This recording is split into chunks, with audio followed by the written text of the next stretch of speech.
Why am I filming in front of an office building and not at my house? The answer has everything to do with the next video series from domyown.com. What is that video series? Well, it has to do with where that picnic table is. We are gonna build a raised garden bed and try to grow our own tomatoes. Now it's gonna go one of two ways. It's either gonna go really good or really bad, because I, once again, have no clue what it takes to grow my own tomatoes. Just like the lawn series, however, I have a whole customer service staff that's gonna help guide me along the process. We'll lean on them, get their guidance, and we'll see if we can get this to happen. Now, why a raised garden bed and why do it right here and not at my house?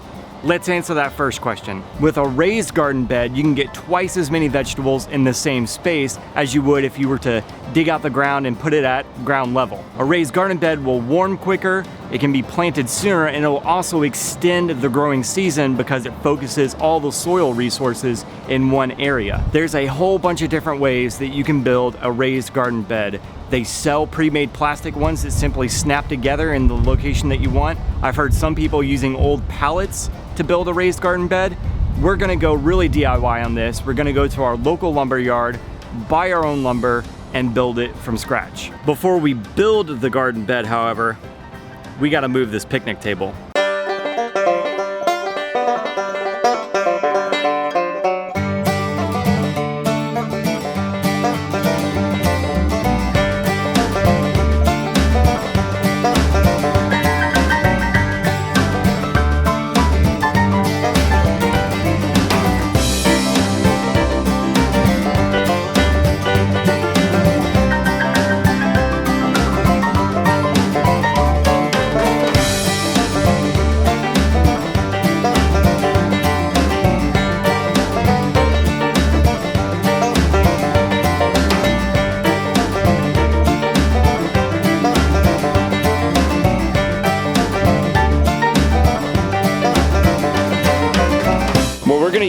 We bought two 2x12x12s, one there, one here. What we're gonna do is cut out a 4-foot section from each board. That'll make up our short sides, and that'll leave us 8 feet from each board to make up our long sides.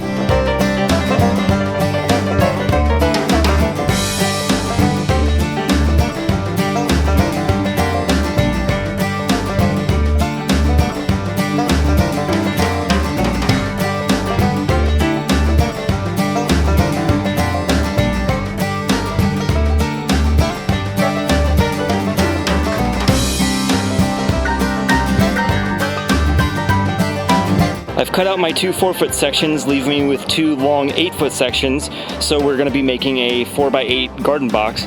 I took some scrap 2x4s, cut those up into foot-long sections. Those are gonna be my braces to hold all the corners together.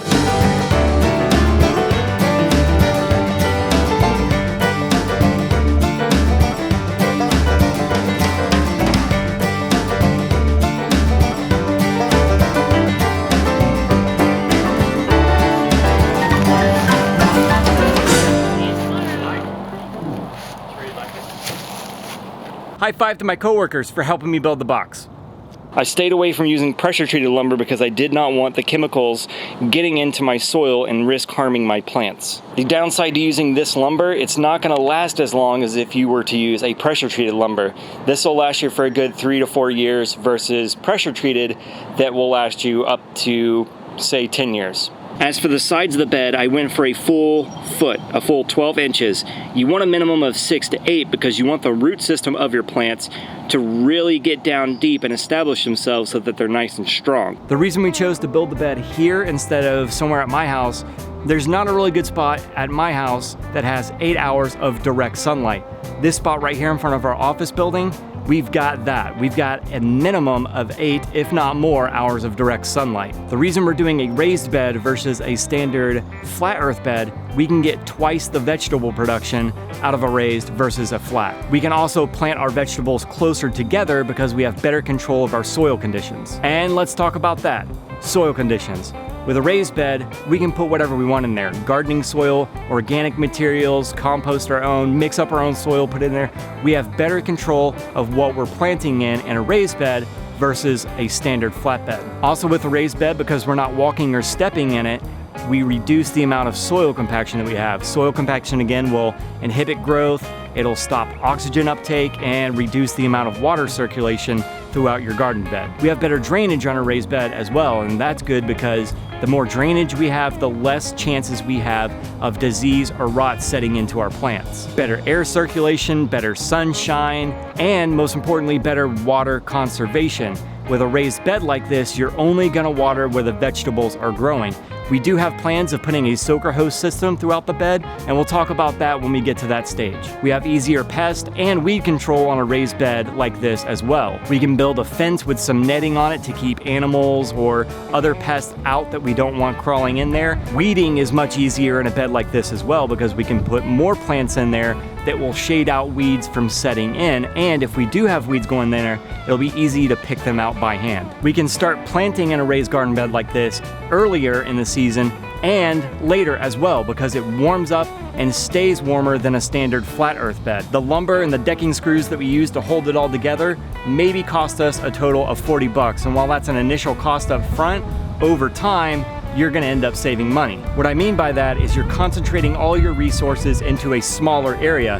In our case, a 4x8 raised garden bed. There's less mud involved, less cleanup, it's all condensed, and you get to organize and just make it look aesthetically better than you would a standard flat earth garden bed. So there we go. There's the next video series. I'm gonna see if I can learn how to grow a small little vegetable garden here in front of our building.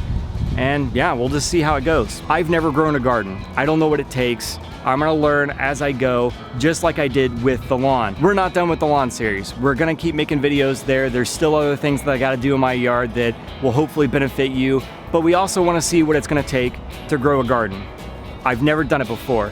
I'm gonna lean on our customer service staff to guide me, give me product recommendations, and tips and tricks on what it takes to grow a garden. Hopefully you'll enjoy this as much as you have the lawn series. We hope you'll follow along by clicking this button to subscribe to the channel, and also go check out those lawn series videos by clicking this playlist.